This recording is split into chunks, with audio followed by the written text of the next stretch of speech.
On the hot seat today, Auxilo FinServ, an education-focused NBFC, has raised $30 million from Leapfrog Investments. The round also saw participation from existing investors, Trifecta Leaders Fund 1 and Exponentia Opportunities Fund 2. The latest funding will be utilized to expand customer reach, enhance student funding, incorporate technological infrastructure across business processes, and boost the company's institutional lending segment. Joining me now to discuss this further is Neeraj Saxena, the MD and CEO of Auxilo FinServ. Neeraj, thank you so much for taking time out and being here on Startup Street with us. You know, you are an education lender, right? So talk to us about what it is you have on offer that's helping students get access to better education. What is the gap that you found in the market that you're trying to address out here?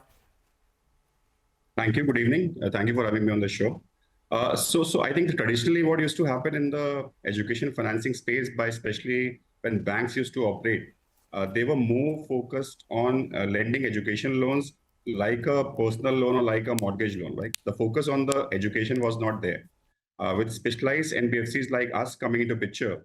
So for example, we will be funding a guy totally on his merit, what course he is going for, and not focusing too much on what family income he is having right now, and that is life-changing for them, because we usually get applications from families where the annual income is not so much that they can afford an education loan, especially abroad. And with our funding, they are actually going abroad to do their masters, and it's actually the family life is completely changing post the course.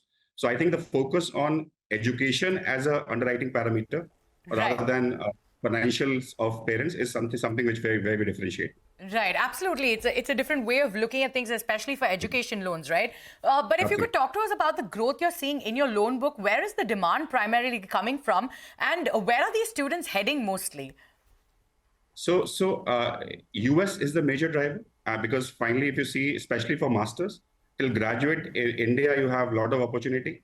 But for masters and research, people look towards abroad.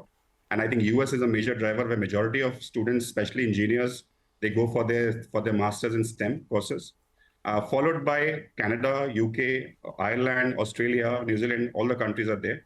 But I would say US almost takes significant space. Maybe half of the total financing which is happening in the industry is for US studies. So US is the top pick for most people looking to do their PG and, the higher education. But you launched in 2018 and you claim to have provided education loans to over 12,000 students, right? So what's the average loan size, and how do you plan to grow this? And do you use tech to screen potential loanees? See, ticket size varies from country to country.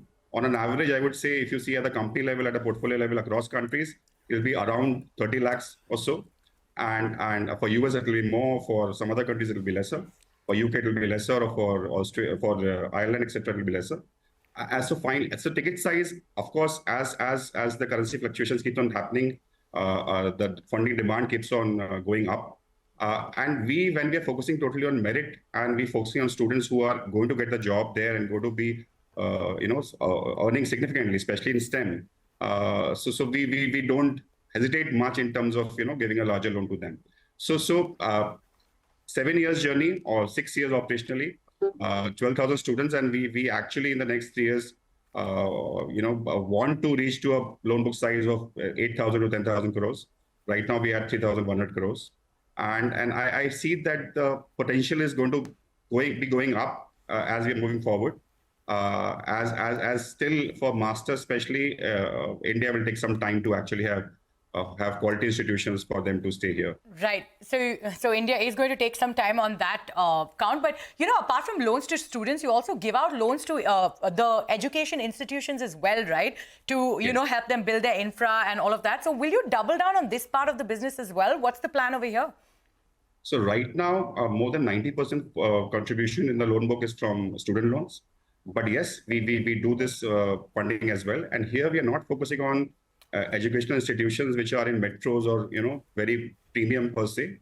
We are focusing on educational institutions which are in tier 2, tier 3 towns, where our capital, with our capital, they're able to actually improvise and improve the facilities and the education system in their schools, right? So here we're going to be doing what we're doing. We're going to be doubling up this business as well. But in overall mix, if you will consider, it will maybe from current 7-8%, will reach to maybe a 20% contribution in the next 3 years' time. Right. So from 7-8 to 20%. But, if you could tell us what are the revenues that you're clocking right now, and what's profitability looking like, and where will the next leg of growth come from for the company? So last year, our profit after tax was close to 70 crores. This year, we'll be clocking in close to 110 crores of profit. And see, from growth perspective, if you see education finance per se was the least penetrated segment amongst the different financing segments which are available, right? So still, I would say that when NBFCs are coming to play and specialized NBFCs, still the penetration will be hovering around 28, 29%. So still there's a far much room to penetrate more. And with the rising fee scenario across institutions, whether domestically and abroad, loan is slowly becoming a necessity actually if you want to fulfill your dream. So I think the penetration increase per se, and the market is also growing with a 15 to 20% CAGR over the last few years. So I think overall, there's a huge scope for the next many years to come, I would say.